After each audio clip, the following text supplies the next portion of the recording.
Now on Grid tonight, Mick Schumacher will be testing an IndyCar for the very first time. Does this signal the end of his F1 ambitions? Ford Racing is running its 2027 Hypercar program fully in-house. Is this the right decision, or should they have gone down the traditional route by picking an already established team to run the factory operation? Denny Hamlin reacted to the last lap showdown at Kansas with Bubba Wallace. What did Hamlin have to say on this week's edition of Actions Detrimental? Hello to all of our viewers watching here in the United States and around the world. Welcome to Grid Tonight, your weekly motorsports news program. I'm Kobe Lambert, and with me are Joshua Birch from JB Motorsports and Matt White from Grid Endurance Performance Index. We encourage everyone to interact with us in the chat, support us through Super Chat, and visit gridnetworktv.com for our latest content, and use our new QR code in the upper left-hand corner of your screen to visit our website that will display during Hots and Knots and until the end of the show moving forward. Now, here's Josh with our top story this evening. Evening, chaps. Evening, everybody. Let's get straight into it because it's been an interesting week, actually. Not much big, but very interesting technical news.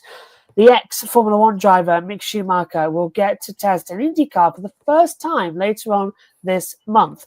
Schumacher will drive for Rahal Letterman Lanigan Racing at the Indianapolis Motor Speedway road course on Monday, October 13th. The 26-year-old German driver and son of F1 legend Michael Schumacher most recently served as the reserve driver for Mercedes, which ended last year, with hopes of eventually returning to the F1 grid after previously driving for Haas for F1 in 2021 and 2022. Next year will be 4 seasons since he raced in F1, as opportunities to get back into the pinnacle motorsport appear to be decreasing. However, the opportunity to experience the IndyCar world for the first time will give Schumacher something else to consider for his racing future. Now, according to Marshall Pruitt from Racer.com, there aren't any commitments beyond this test, but if successful, both sides are hoping it could lead to more opportunities in 2026. Schumacher said that he's looking forward to his first IndyCar test and is curious to understand the special features and characteristics of the IndyCar, such as it being tough to drive from a physical standpoint. Now, despite racing in the FIA World Endurance Championships Hypercar class with Alpine, Schumacher also acknowledged that his passion for single-seaters racing still runs deep. Now, we'll see if this will eventually lead to a full-time IndyCar seat for the 2020 Formula 2 champion, as Devlin DeFrancesco's seat is rumoured to be up in the air. The photo taken by Titus Slaughter from Penske Entertainment. Kobe, starting with you on this one, does this signal that Mick Schumacher is finally turning the page on his Formula One career after struggling to get that second chance? Yeah, Josh, I think that this is probably, the end of the road in regards to F1 for Mick Schumacher. And I give Mick credit, for trying to get back in, get a second chance, prove that whatever happened during his first stint in F1 with Haas, was just a product of being in a bad situation. Because I remember at the time, the Haas F1 car was not good at all. And also when you have 2 inexperienced drivers like him and Mazepin at the time in the car, that's not going to be a recipe for success, which is exactly why, you see the Cadillac F1 team bring in 2 experienced drivers. So Haas made a mistake back then, bringing in 2 rookies when you needed a veteran and a rookie to try to get that program heading in the right direction. But yeah, it was real exciting to see Mick Schumacher is going to be with Rahal Letterman Lanigan Racing on the IMS road course. And if you've been watching the IndyCar series at the IMS road course in the last few years or so, that's the one track on the schedule RLL have figured out better than any other track on the IndyCar schedule. So he should have a good setup there, to get things started and really see what he can do at that track. And if he likes it, maybe he'll be a full-time IndyCar driver next year. I know we'll talk about more about him potentially joining IndyCar in 2026 in our next question coming up. But I think that this is a great opportunity for Mick. And as you mentioned, Josh, he says that he's, real excited about single-seater racing. And I was reading an article on motorsport.com, and he kept talking about that burning passion to be in single-seaters. And yes, he's grateful for the opportunity to race something right now in the World Endurance Championship in Hypercar, but he wants to continue racing in single-seaters, whether that's Formula One or another type of single-seater style of racing. And it seems like IndyCar might be his best chance to continue doing that, because in sports car racing, you can always come back and do that later on in your career. And I think Mick is still young enough where he can still have a great career in single-seaters outside of Formula One. And I think IndyCar would be a great spot for him if he decides to do that. Looking forward to seeing what happens at his test session. Yeah, 4 years. Doesn't time fly when you're having fun? Evening, everybody. I mean, a great weekend Alpine had. We'll touch on that when we get to the EPI update in a little while. It wasn't Mick's car that did such a good job with Alpine at the weekend, but he's been doing okay, but just about okay in that WECC. And it looks like he's always wanted to try and get back in. Of course, he was on the outside looking in at Mercedes for those couple of years prior to him and Haas parting ways. And now I guess the only sort of logical step, unless he wants to go and spend while away his days being paid quite well in Japan in Super Formula, was to go and do IndyCar, which it looks like that's perhaps plan A now for Mick and his team. And it's good to see him getting a run at the Indy road course, as you say, Kobe. Yeah, RLL, that's their track, isn't it, really? They haven't quite had the ultimate result there with Graham Rahal over the last few years, but he's been mighty, mighty close. So if there was going to be any way where you'd want to go with a team that knew what they were doing, it would be IMS with RLL. And well done to Mick. Congratulations on getting a test, and let's hope it comes to something. We'd hope so too. Joe says the green intro scared me. I left the window open at work in the background, and the race car sound scared me. I found that, ladies and gentlemen, getting scared by the own intro. I'll tell you what, that's happened to me before. I haven't been paying attention, and JT, who's our producer and commentator over at J Motorsports, has clicked the intro button, and it goes wow in your ears, and you go, whoa, it takes you out for a second. And I must admit, every time Kobe hits that button, and I'm not prepared, it makes me jump as well. But it's a good alert actually as well, so it makes you know when we're live. It would be cool to see Mick Schumacher in IndyCar having his entry. Yeah, we're live, right? Oh, we've got to be professional now. Usually I'm just sat here eating biscuits just before we go on air. But following up on that, how big would it be for IndyCar to have the Schumacher name on the grid next year? Because we saw even in Formula One, it rattled a few feathers around and got a few sponsors in for Haas. But for IndyCar, it's quite a big one because they, of course, remember the Schumacher name dominating at IMS. Well, indeed so. I mean, it's a big name. It's a big, perhaps another big IndyCar coup. And they're always, hopeful to getting people across. Of course, there was a big story around Romain Grosjean going in there after the fact that he'd come back from his dramatic accident. More on Roman later in the show, and that was a cool story for certainly the first sort of season and a half before his kind of performance fell off a little bit. But Mick's still young enough to go over there and do a job.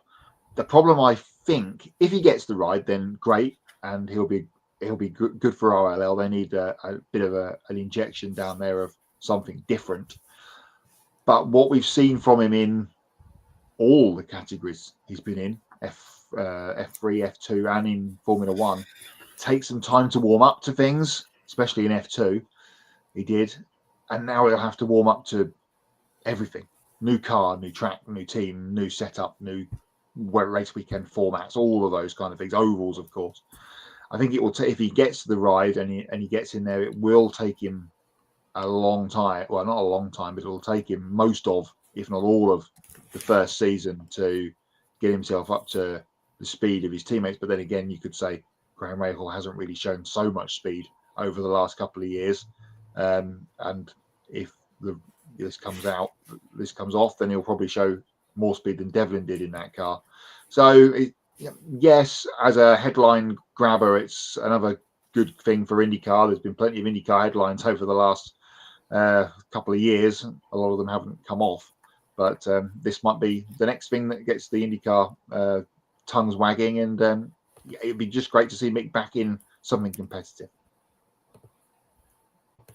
Yeah, man, I totally agree. It would be great to see Mick back in something competitive, and for him to be an IndyCar, to have the Schumacher name on the grid for next year's Indianapolis 500, that would be a massive headline for motorsports and the NTT IndyCar series.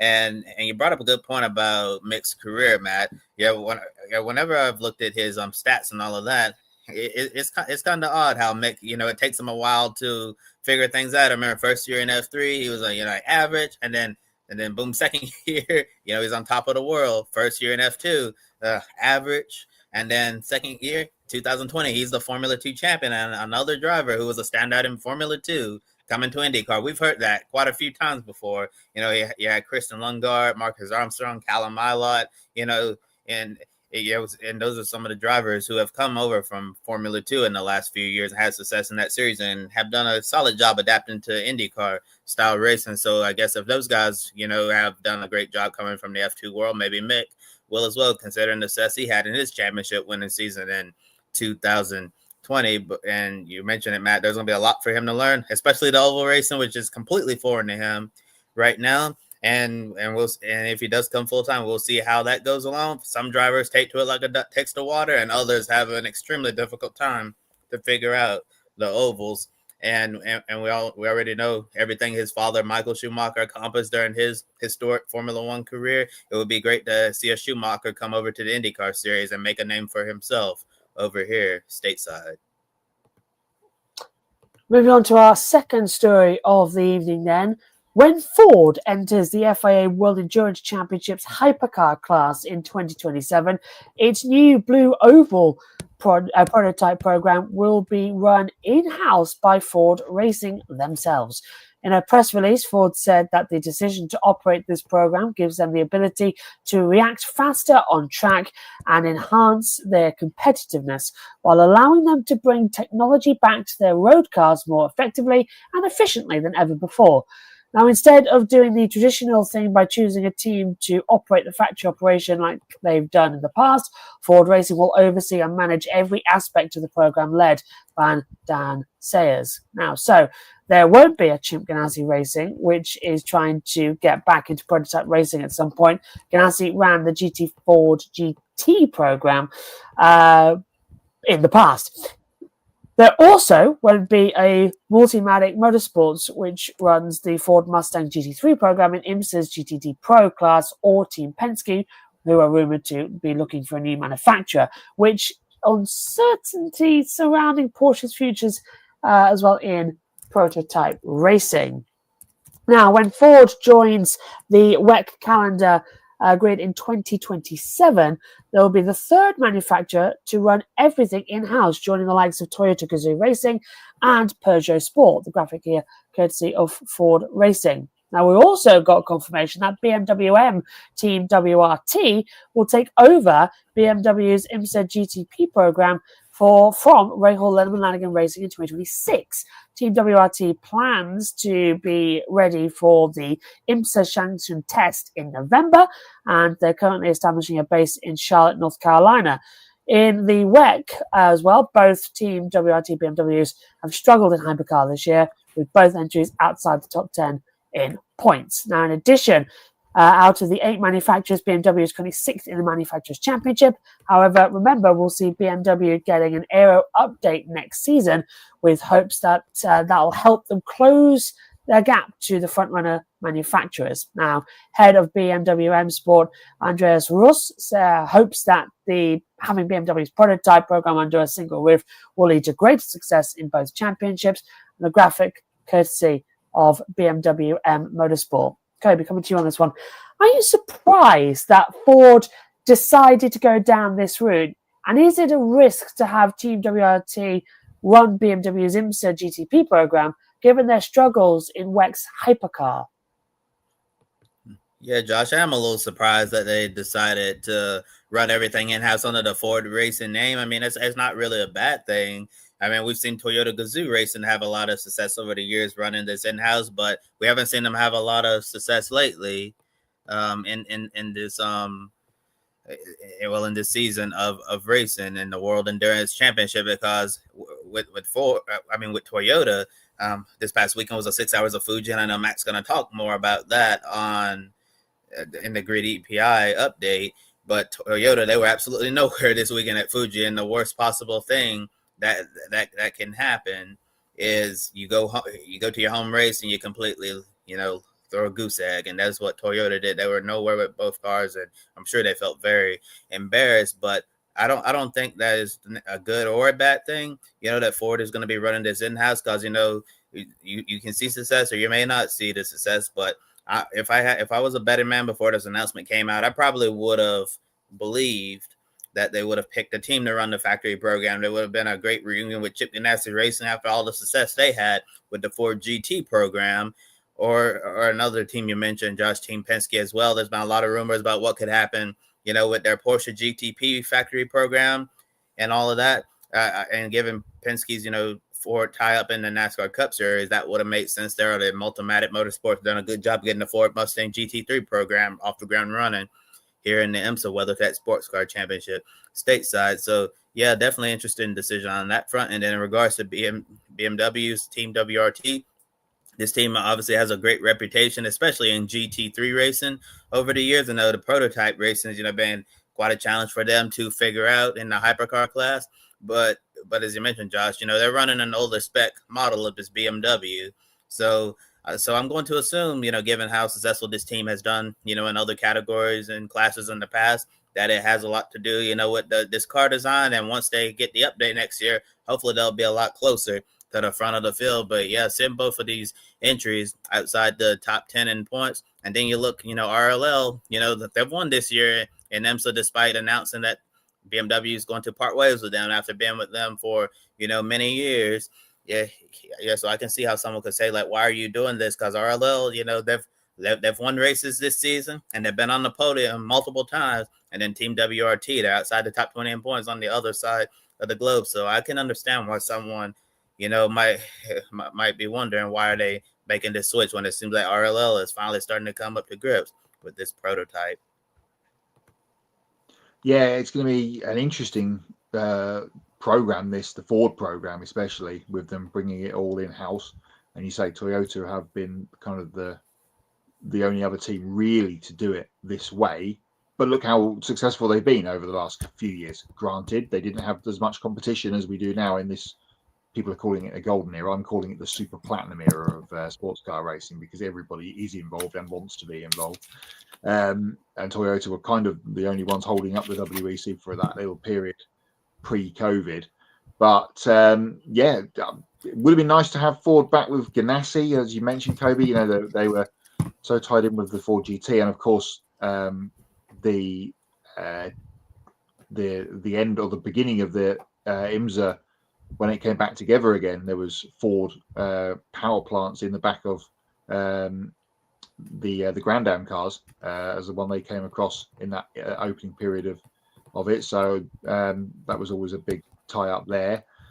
I don't think it's going to be a problem. It might take them a little bit of time to get things going at the very beginning. Don't expect them to come out at Daytona and win. Let's be honest, or at Sebring early in the season next year. So a lot of things to go under the bridge yet, and that's going to be a learning year, and then really kick on after that. I like a lot of these hypercar teams have done over this last little period. WRT, though, I don't think that's going to be a problem at all. I think they're going to kick on that IMSA program. Yes, as you say, the IMSA program has been more productive, certainly over this sort of 2-year period, really, because of course they won at Indianapolis at the end of last year in that rain-affected race at the Brickyard last year. And then have gone, Treesfan Force qualifying performances at the beginning of the year in IMSA was just something silly, putting it on pole every single race at the beginning of the year. Then they got their win. It hasn't been the best for them in the WEC, as you say, but again, there's probably, you'd say, a little bit more competition going on over there with a few brands that aren't in IMSA that sort of infiltrate, like Ferrari, like Alpine. But WRT, every time they get their hands on something, they turn it to magic. They did that all the way back from the very beginning when they got the Audi R8s, the opening of their GT and endurance racing program. I was there in 2014 when they won the Spa 24 Hours with the Audi. So they've got a long history of doing well with things, and since they switched to BMW a couple of years ago, their GT program has been fantastic, and their hypercar program is getting there. Maybe this upgrade that's coming for next season will be the thing that really brings BMW back to the fore. So I don't think, if you're a BMW fan, I don't think you're going to have to worry too much about them being under the Team WRT banner as part of the IMSA paddock, and with the upgrade to come, it's going to be interesting to see how they go. So let's move on then and just slide from IMSA over to NASCAR, because for the second consecutive week, we have to talk about another controversy in the NASCAR Cup Series involving, you guessed it, Denny Hamlin. Now, if we're being honest, based on speed, Hamlin probably deserved to win last Sunday's race at Kansas Speedway after leading 159 of 273 laps. Now, even issues with his power steering didn't seem to slow him down. But the driver of the number 11 Toyota had other issues, because on the final lap in double overtime, Hamlin was side by side with the 2311 Racing's Bubba Wallace entering turn 3. Hamlin washed up the track as Wallace got into the wall. Then Hamlin came down the track and made contact with Chase Elliott, who ended up stealing the win in a race dominated by Toyota drivers. Now, Hamlin settled for second while Wallace finished fifth. But what made this situation so awkward was the fact that Hamlin co-owns Wallace's 2311 Toyota, and he cost his own team a chance at advancing to the round of 8. Wallace openly admits that road course racing is one of his biggest weaknesses as a driver, so it's extremely unlucky that he scores a walk-off win this Sunday at Charlotte. Unlikely, I should say. He scores a walk-off win this Sunday at Charlotte Roval, entering the race 26 points below the cut line. On his Actions Detrimental podcast, Hamlin said he wasn't going to apologise for racing for the win, and that he is a driver only on Sundays, not a team owner. Now, he added that his responsibilities as a team owner at 2311 are Monday through Saturday, and when Sunday comes around, his job is to drive for Joe Gibbs Racing, not look after his own race team. However, he acknowledged that the number 23 team being below the cut line, but brought up the point that they ran like, well, this is what he said, ran like crap at New Hampshire, which is why they were in this position in the first place. Wallace showed his displeasure towards Hamlin on the cool-down lap by riding up beside him and giving him the middle finger, and took a few moments to collect his thoughts before doing a TV interview. On the podcast, Hamlin complimented Wallace for the growth he's shown as a driver in terms of maturity and uptick in performance. The photo taken by Sean Gardner from Getty Images. Well, it was controversial, and we always have it, don't we? Do you agree with Hamlin's mindset that the main focus should always be on the car that he's driving, even if it ends up with him hurting him as a team owner? Or was he in the wrong to race Wallace so aggressively, since 2311 will likely have both cars eliminated from the playoffs this coming weekend? Well, I left this morning for work 20 minutes early to get to work because I knew I was going to have a busy day, and I ended up sitting in traffic and getting to work at the same time, and that was handy because I was listening to Actions Detrimental on the way in this morning. And I agree with all parties' thoughts on this. It is a blank piece of paper. Everyone's got an opinion on it, and I don't disagree with anyone's thoughts on either side. Denny, obviously, he's going for the win. As he said during this week's show, it was the track that he made his Cup Series debut at, Kansas Speedway, and he's still closing in and would have been his 60th Cup win, and a track where they have won previously and have had so many go away from them over the last few years through crashes or mechanical or pit lane, which is mostly what happens with Denny, problems. And in the race, he had those problems. He had a mechanical, he had the power steering issue, which they kind of resolved and had work to fix with. Then they got back in the field after a slow pit stop with a jack problem. But they found themselves there coming to the checkered flag, or taking the white flag in second place. He was always going to go for the win because that's what he does. If he'd backed off and let Wallace take the win and got him, finish second easily behind him, this would have been the top story on the show this week, and we would have been absolutely up in arms about manufacturer input and teams, manipulating, that's the word I was searching for, manipulating the race result. And obviously Wallace would have gone through, and Hamlin's team, and he will finish second, and all of that. It would have been even worse, frankly, than where we are right now. Toyota gave that race away. They had all 5 of their guys at the front there at the end all of them racing equally hard against each other, and Chase Elliott came through waving as he went and took his victory and booked himself in the round of 8. But I mean, Hamlin every week on the podcast, pretty much, unless he's had a race where he finishes 30th and we don't see him, which isn't often, he has something to say about everything, and mostly because he's in the middle of it, and that's 2 races in this round, let alone the playoffs, where he's been kind of the centre of the story. What will happen this week at the Roval? He goes in fairly comfortable on points, plus 48 to the cut line, whereas both his team cars, Wallace and Reddick, you'd have to say, looking at the standings, have got to win to get themselves through. Everyone, I think, below the cut line this week is going to have to race their way in terms of winning. Chastain is 13 points off Logano at the cut line, so that's going to be close. But the other 3 guys, Cindric, Reddick and Wallace, all have got to race their way in. More about this race when we get to Hots and Knots, because I've got much other things to say, which I'll hold back till then. But all parties have got the right to feel aggrieved at this in all of the ways. And Adam says, a wild and crazy finish. Where did he come from? Chase Elliott. I mean, he was 6th at the white flag lap, and he ended up, as they took the white flag, and he ended up winning the race. Toyota have all got to slap themselves on the wrists for giving that away, frankly. Yeah, to a Chevy. Let's look exactly. at they dominate. It's ridiculous, Yeah. honestly. It was mad. Even Adam agrees that was a wild and crazy finish. Chase Elliott, Mr. Where did he come from? Got it done. Again, he always does it.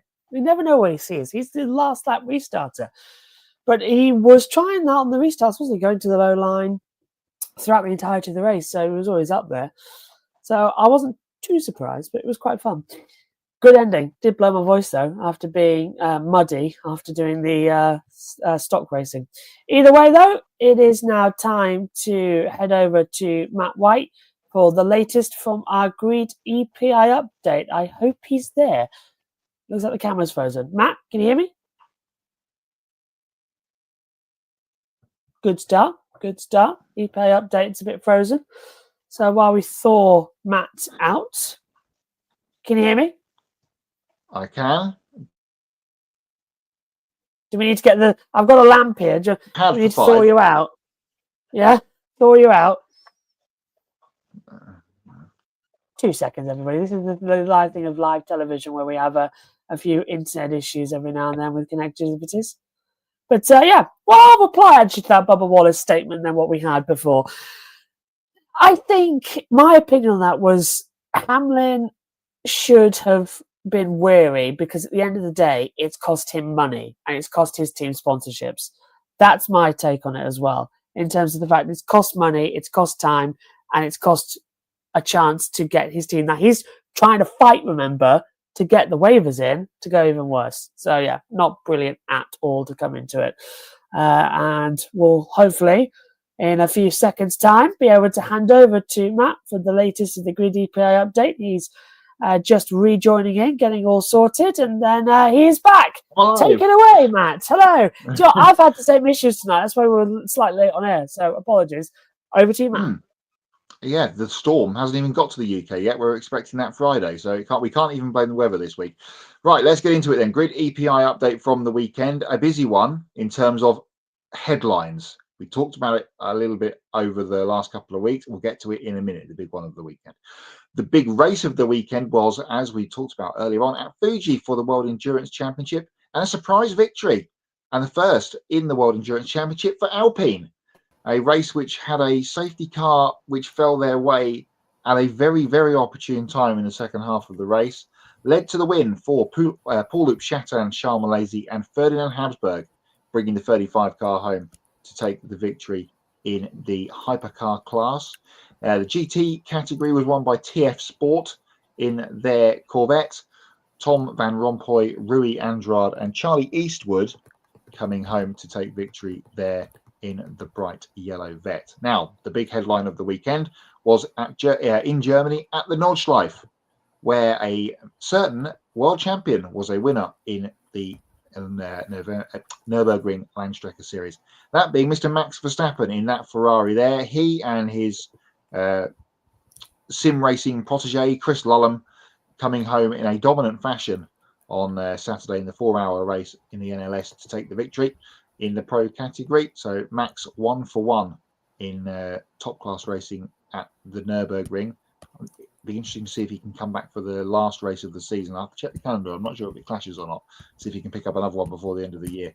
So they were the winners for the race on Saturday. Overall, the Pro-Am category was won by Christian Krognes, Matteo Villagomez and Andres Buchart. And in AM, Sak Nana, Christoph Brewer and Diet Schmidtman were the winners in the AM category. One more race to tell you about, and that was the one that ran for the longest time, and it was at Barcelona Circuit de Catalunya for the Barcelona 24 Hours, the final European race of the season for the Creventic Hankook 24-hour series.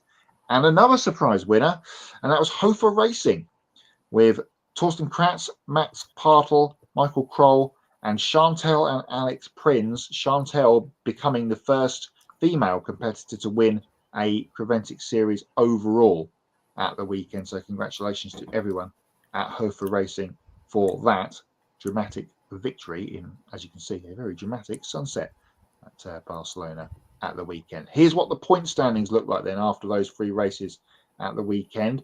Lawrence Vamphor still top. He was the Porsche that got lucky with the split in terms of the safety car at the weekend. He's had his point lead chipped slightly, but he is still top of the standings. So he will continue to be there ahead of Oliver Gray, Jakub Śmiechowski, Esteban Masson and Charles Wirtz. Chris Lulham's victory at the Nürburgring on the Nordschleife bumps him back up in the top 10 and up into 6th position. So riding high there when still got one more race for Chris at the very least, which is the final GT World Challenge European Endurance Cup race, which comes up in a couple of weeks' time to come for him. So he could find himself up into the top 5 before the year is out. We are closing in on the end of the season. Here is how the rest of the top 50 look to spot your favourite driver. It's another busy weekend of Grid Endurance Performance Index racing, and we'll bring you the news, results, and photos of those races and an updated point score on the show next week. I'm going to hand over quickly to Kobe before my internet dies again. He has the rest of this week's news headlines. Thanks, Matt. Time for some more motorsports news from around the world. And after leaving Premier Racing, James Golden is joining the Blanchard Racing team for the 2026 Repco Supercars Championship season. Golden signed a multi-year contract extension and is set to replace James Courtney in the next year's driver lineup, with Courtney stepping away from full-time competition at the end of the 2025 season.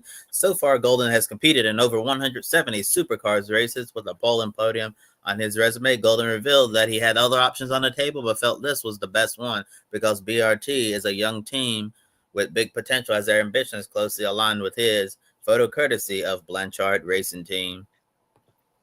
The 2026 Indy Next schedule was released toward the end of last week.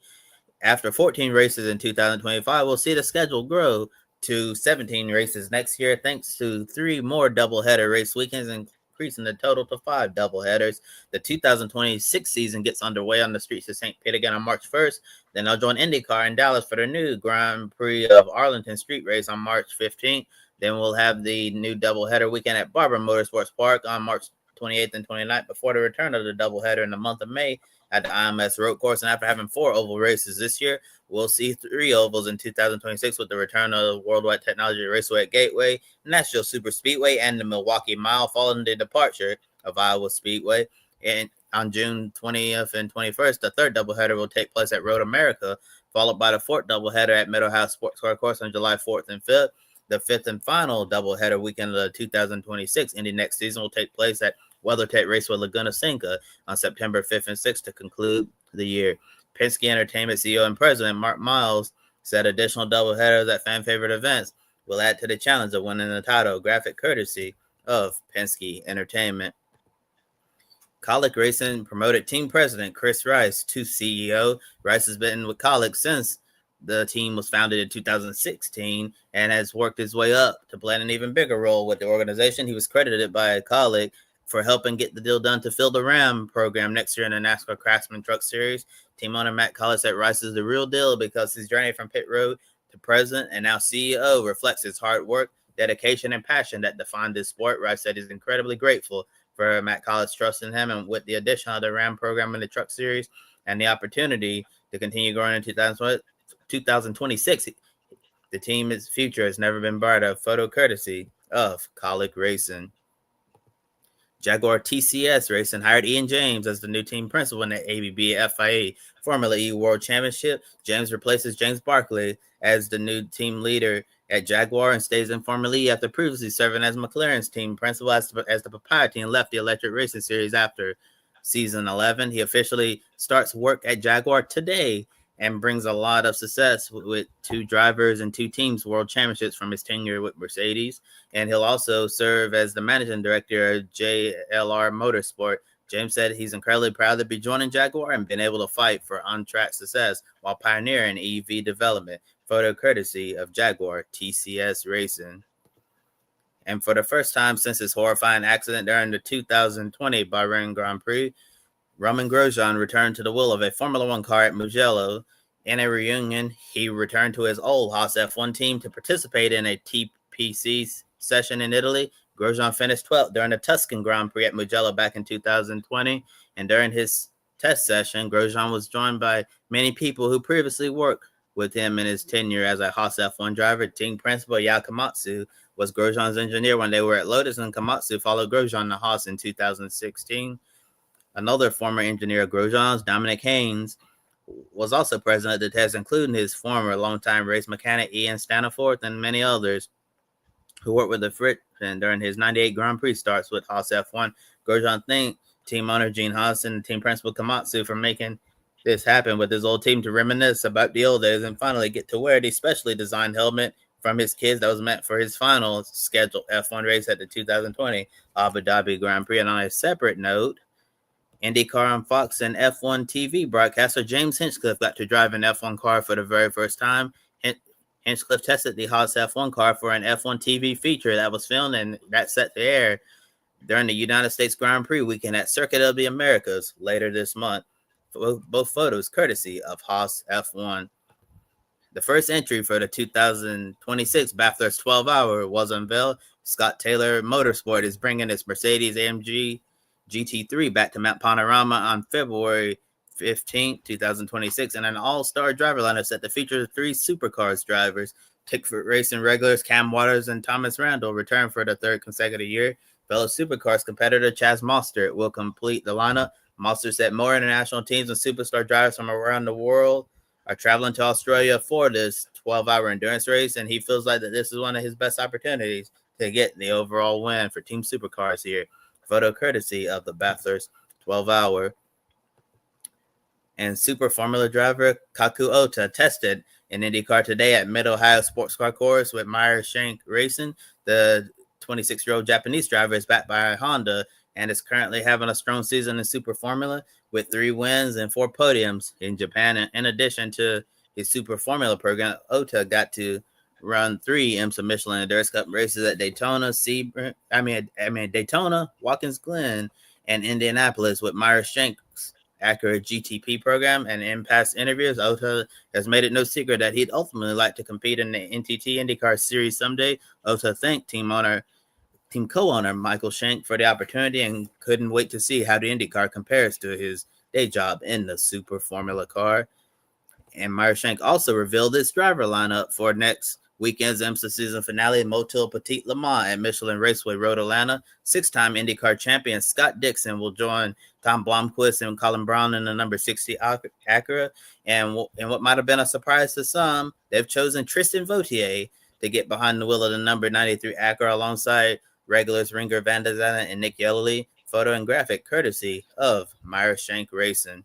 And in another silly season move in the Repco Supercars Championship, Jackson Evans won't return to Brad Jones Racing's SCT Motorsport program in 2026. Evans joined BJR in 2022 and 2023 as a co-driver for the endurance races and impressed the team enough to earn a full-time seat for the 2024 season. However, his first 2 full seasons in supercars have seen him struggle a lot and, frankly, suffer lots of bad luck along the way as well.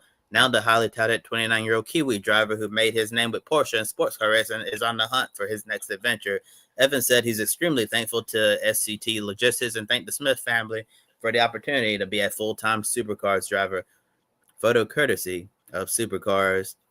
Martinius Stenshorn will move up to Formula 2 full-time in 2026. Stenshorn will drive for Road and Motorsport next year after finishing fifth in this year's Formula 3 championship. He made his F2 debut a couple of weeks ago in Baku, and although he didn't get the finishes he wanted, he showed lots of speed and how good he can potentially be after qualifying 7th in his first Formula 2 qualifying session.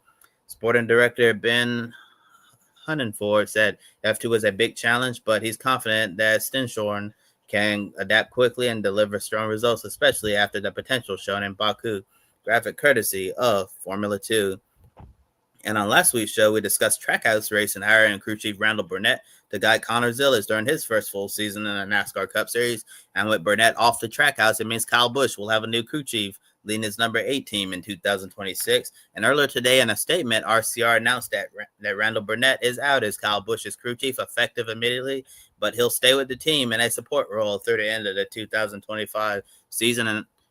And also, the man you see on the screen, Andy Street, he's going to fill in as interim crew chief for Busch starting this weekend at the Charlotte Roval, and for the remainder of the year, Street has been serving as the crew chief for the part-time number 33 Cup team that's been shared by Xfinity Series regulars Jesse Love and Austin Hill.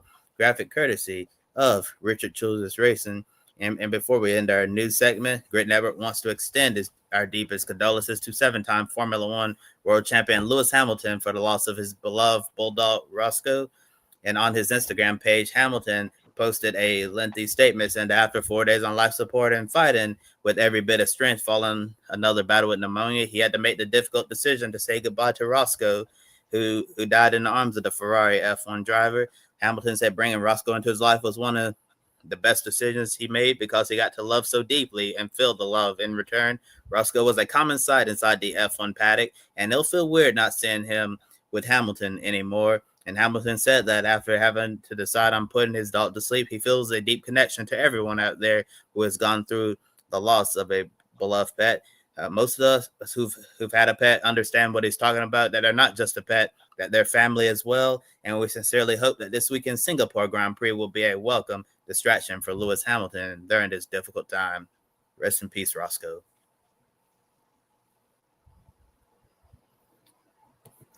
And now I'm going to turn over to Matt for this week's Pick a Winner. Certainly, we are, and it is time for hashtag Pick a Winner, where even though I made a joke about picking Marco Bezzecchi and not Marc Marquez last week on the show for the sprint race, actually picking Pecco Bagnaia on Sunday was a great shout because he got me I think I was the only person to score a point in Pick a Winner last week with my Pecco Bagnaia shout. So thank you, Pecco. It keeps me in third place and keeps me 2 points ahead of Tanner in fourth. Kobe is still 3 points behind Matt B at the top of the standings. Only the people with the green numbers can still win Pick a Winner as we wind down towards the end of the season, but you can still get your name on the scoreboard if you can get involved using the hashtag Pick a Winner across the Grid Network TV social media pages for the weekend. Right now, we're going to continue the MotoGP theme and pick yet again a sprint race winner potentially for the Indonesian Grand Prix, which comes our way this weekend at Mandalika, and that is on the Lombok Island of Indonesia, right on the coast. Not a track that Marc Marquez has had a particular great time with over the last few years that it's been on the calendar. And for that very reason, I am this week going to pick Marco Bezzecchi. Kobe? Yeah, Indonesia's not really the best track for Mark, and I'm actually not going to pick him as well. I think that the momentum from Japan's going to continue, going with his teammate Pecco Bagnaia to keep the good times rolling. See, I'm going to go on the alternative here, and I will pick Marc Marquez because he has had difficulty at this circuit, but I've got a feeling he'll try and lock in. Because, of course, this is the circuit where he crashed out a couple of years ago in that wet race we had in 22, and it re-damaged that shoulder. And then it's been up and down how he's been the last couple of years. But I've got a feeling he could bounce back because he knows that for only the second time this season, he's had that's it. He hasn't won all weekend long. So he's looking for revenge, and it will be quite interesting. Very, very interesting indeed. Get your picks in for 2 points worthy of MotoGP at the weekend. Formula One at Singapore for the Singapore night race, and NASCAR at the Charlotte Roval. Use hashtag Pick a Winner and tag in the Grid Network TVs on whatever social media account you choose to go with, Facebook, Twitter, X. Instagram, Blue Sky, TikTok, whatever, or drop us a note in the comments here or in the comments on the weekend shows, and you can get yourself on the board for the weekend. Adam is also going with Pecco Bagnaia for the sprint race on Saturday. Let's roll into hots and nots. And as Toby mentioned at the very top of the show, we have an extra hot to tell you about, which is that ding. Oh, wrong way. that way. With our new QR code. Scan that now, and you will take you to gridnetworktv.com and show all of our wares there from the guys. Tanner's Matt Kenseth piece that is up there on the website this week is excellent. Read that while having my sandwiches today at lunchtime. Very, very good bit of stuff indeed from Tanner. Let's continue with MotoGP, shall we, Josh? Marc Marquez, champion. We all knew it was going to happen at some point, and he finally clinched it on Sunday at Motegi. Well worth getting up or staying up during the middle of the night for me. Fabulous race for him. He had to fight back from a poor start, but got it going, got a great battle. There was almost a chance that he would get ahead of Pecco when Pecco's bike started blowing up, but second would do, and he is world champion for a 7th time in the Premier class, 9 times overall. Yeah, that's the conjecture, isn't it? Is it 7 or is it 9? It's definitely 9. It's 9. Yeah. What did you think of the video package? Oh, I thought I was expecting something better. Personally, I thought that was a bit lackluster, but I was watching it thinking all the drama, the hardship, the am I going to be able to race again? Am I going to be able to win again? Am I going to be able to be world champion again? Can I even use my arm? Everything that he was going through for the past 5 years to win the title, it all summed up for me when he was going around on the lap and he just screamed, yes! And we could hear him from the bike microphone. That, to me, I was like, oh, he really is letting it all go now. And then he was crying and everything was going on. I thought it was beautifully done. And I tell you what I also liked. Usually we don't get to see this. The new Tower of Champions. Oh, adding the piece on. Yeah. Adding it there and then. Yeah, that's new. Because usually we have to wait until the gala at the end of the year. I was like, oh, this is brilliant. So, yeah, agreed. He got it added. I liked it. And Formula One should do that as well. If Liberty can choose that for MotoGP, I know the FIA like to do it officially, but Formula One can try and override them a little bit and get it sorted and give the champion the trophy as it happens. Because the FIA gala isn't shown anywhere when they actually get their trophy in wherever location it might be. I enjoyed the race. It was a good race. It looked like Pecco wasn't gonna make it towards the end with the kettle that he had attached to the side of his bike, throwing out the white smoke. But he did get there. Interested to find out. Maybe we'll find out over this weekend what Ducati found with that motor and what the problem was. They might not tell us, but all I know is that it was cooking on the inside of the engine, so it was just cooked the internals. That's all I know. Some description. So I enjoyed the video package. We've seen some of the other MotoGP Championship celebrations over the last few years have just been awfully cringeworthily bad. The Terminator, yeah. I didn't mind the Terminator so much. It was funny. Just took a long time. Yes, it did. The Dancing Devil of Fabio Quartararo is the one. That was bad. On Mark, it's one of the greatest sporting comebacks of any sport ever.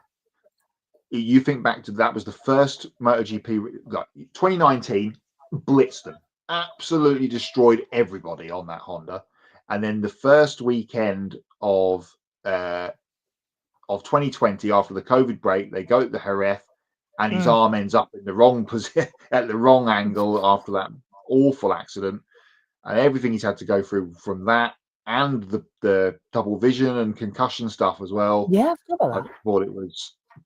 Again, which happened. One of those happened at Mandalika when I don't think he's come down from that crash yet. He went so high up in the sky. He took off in that. He was on the way to the grid, wasn't he? He wasn't even in warm up. Just whoosh. I can't remember. But it was a big one. yeah, and just to have, you could see how emotional he was, and celebrating with the crew and all that. I just thought it was really nicely done at the weekend. So that was MotoGP, but the hottest bike stuff at the weekend was happening at Aragon. Oh my goodness me! What a race! Top Rack All and Nicola three? Bulliger, all three of them. Yeah, all three races. Yeah. Well, the Sunday, the long race on Sunday wasn't as good because Bulliger got the legs at the end and stretched away. But I was only in the booth for race 1 because I had to go for race 2 and race 3 because me and JT went to Scunthorpe for the Briscoe F1 and F2s and got very muddy. It was not great. I commentated NASCAR covered in mud, by the way, alongside our own Joe Samieger. So that was fun. But no, honestly, race 1 was fantastic with Bulliger and Top Rack battling. And I was really impressed by Sam Lowes. He really has still got it, hasn't he? He was right there, giving it everything. And I've got a feeling that Sam, it's a shame he's not being around more because he would be able to battle for the championship. Maybe with Top Rack going next year, Sammy should stay where he is. Yeah, it's going to be interesting next year. And he was there on Sunday until he fell off, which is a Sam Lowesy thing to do. But yeah, they were swapping positions 3 or 4 times a lap at points in those races over the weekend. Just tremendous stuff. And also NASCAR quickly, I said I was going to come back to it. Hot NASCAR, because I will say this for the playoff hating people of the world, if they were just racing for points on Sunday and not having to worry about getting through rounds and winning races, that finish would not have happened. And that's why the playoffs are cool. I'm saying this. I like the playoffs now. Do you know why I like the playoffs? you know why I like the playoffs, don't you? The ratings have gone through the roof. 30-odd thousand, 45,000, 37,000, 38,000. Week in, week out now since the playoffs started. The views have gone insane. So thank you to everybody who's watching, because we did also send them here for the Grid Wrap-Up show as well. It's unbelievable. So the playoff system works. It's getting fun. And I think this year is a good example of, it's a mixture this year, isn't it, of who actually deserves to win and who doesn't deserve to win, because you can't pin one person down like you have been able to over the year. Arguably Christopher Bell, but even he hasn't turned up at the moment. Bell's been a bit up and down. Yeah. So you can't pin him down. So at the beginning of the season, Byron's been good in spells. Larson was okay pre the 500 and really hasn't shown up since. Blaney's been up and down. Arguably, the most consistent is SVG, 10th again. Oh, yes. Well, yeah, I'd forgotten about that to mention. Brilliant. First top 10 on an oval from SVG at the weekend, from a lap down after a stop-and-go penalty at the end of the first lap with no crew chief. Tremendous run. Fantastic. I thought he was going to lose it towards the end when he got to his scrape with Bowman and Byron. I was like, he's going to have steering damage and he's going to drop back now. But he hung in there and got a top 10. And we're all going to be talking about him, of course, on Sunday when he blitzes the field at the Roval. Adam says, hot Cup Series finish at Kansas. Congratulations to Marc Marquez. SVG top 10. And as I just said, SVG top 10 serving his one-lap penalty. Joe says the celebration was great, but Fabio's with the computer Diablo dancing was definitely a nod. If you haven't seen it, once we've finished, look it up. And that was caused by Pecco falling off. Well, yeah. Oh, is it about this next weekend? Not this coming weekend, next weekend. So we've got the same weekend as Petit Le Mans. Yes, so we've got, again, like last year, Petit Le Mans will roll straight into the start of the Bathurst 1000. So if you're an endurance racing fan, it is game on next weekend. All right. Well, we are covering Petit Le Mans, and also the JB Motorsports team are going to be on that call, with it being the last IMSA race. But considering it is a bit of a quiet weekend, we might take a look at Bathurst actually and see if we can add that in. I'm just about to roll into Tasmania from May. That's how far behind Gasland I am. Yeah. It would be quite nice actually, because people have been begging us to it. So go on. Yeah. I have one Marc Marquez MotoGP related knot. Oh yes. CGI fireworks. Yeah, I didn't like that. Didn't notice them first off. I clocked it straight away on the banner across the top of the start finish line. Just they just look shockingly awful, rubbish. CGI fireworks. No, definite not. Put them in the bin and send the bin out to sea. I only spotted it when I looked back at the Instagram clip, and I was like, "Oh, all right, they are bad, aren't they? They're shocking." It was awful, and because I was giving it my all at the end of that race, I think I was looking away at Megan, but beautiful result, because for MotoGP, the right man won the race and the right man won the title. And as I said, it was the swing arm. All year we've been asking, what is Bagnaia doing wrong? And I've said on this very show, as soon as Mark was on the factory Ducati, he would school Pecco Bagnaia and Jorge Martin. And he has done. But we've all been saying, what's Pecco been up to? Why is it wrong? Swing arm. That was it. This year's swing arm, he couldn't get used to it. He's gone back to the 24 version, and bang, he's right back at the front. Yeah. So my opinion on Pecco will change if he's good this weekend. Yes, perhaps my thought from the other week of them swapping him and Bollega around in a couple of years' time, and I said mark it down, might not happen now if Pecco suddenly finds that the old Pecco again. It'll be interesting running. Now the championship's done. There's still moving pieces in MotoGP for the next, we got 5 races left. So yeah, it's going to be a fun run-in, even though all the championships are done. In terms of the they just turn up for fun now, yeah. Just turning up for fun. I think we should always introduce the title after. Yeah. Obviously, another knot is Jorge Martin being broken again with his collarbone after his crash on Saturday. I still say it's a move that wasn't on. Yeah. I don't know what he was thinking. Just dive bombing, and it's like, yeah, that works. No, it was bad, really bad. I will say another thing, and this is NASCAR related actually as well. I was actually really glad to see the tyres working again a bit better.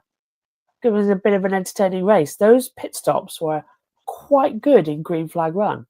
And even if the tyres were 9-lap old, those on fresher tyres were able to come back through. We saw that after one of the cautions. Yeah. So it was a good mix of fresh tyres will help and not degrade quick. So I like it. Good step from Goodyear. And coming into this weekend at the Roval, it's going to be an interesting call for me. But why have I got it down as Las Vegas? I just realised. That's next week. Yeah. It's the first I'm round just checking of the this. first of the next round. So just checking that schedule now to see.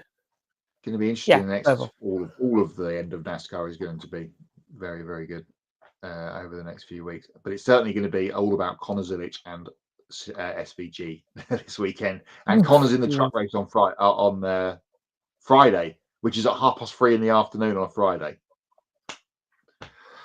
And that's really bizarre. I think it's 8 o'clock here. But also, let's not forget, we've also got, if you're a fan, British Touring Cars ends this weekend, and it's live in the States if you want to watch. Big title fight, Tingram versus Sutton, Tom Ingram and Ash Sutton.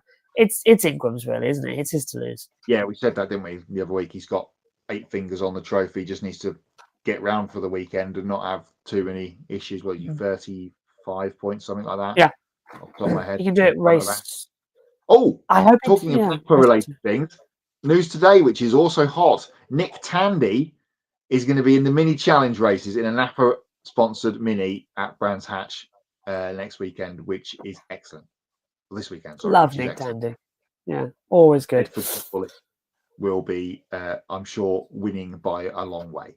Sorry, mini challenge crew. It's going to be fun, isn't it? Really is going to be an interesting weekend. And we've got F1 in Singapore as well, MotoGP in Indonesia, and NASCAR, of course, is at the Roval. Okay, I'm all knotted and hotted out. Yeah, same. Let's get out of the way before anyone's internet crashes again. Let's get the show done and dusted. So, taking a look at our upcoming schedule, you can stay tuned for the Grid Live pre-race. That's previewing NASCAR. Sunday, Grid Live wrap-up is 90 minutes after the NASCAR Cup Series race at the Charlotte Motor Speedway Roval. And Monday, Grid Encore is at 7 p.m. Eastern, recapping the Trucks and Xfinity races at Charlotte Roval, plus the ARCA season finale at Toledo as well, Speedway. Please do continue to subscribe to our YouTube channel. Thank you for helping us reach 1,700 subscribers. We're now inching closer to our next milestone of 2,000 subscribers. You can hit the bell icon to get notifications so you'll always know when we go on the air, and follow all of our social media platforms and visit gridnetworktv.com. It's also in the QR code in the upper left corner. So you can take 5 minutes as well to invest in the Grid Network through Patreon. You can join Colin, Mark, Deshelle, Robin, David, and Matthew, who invest each month in the Grid Network.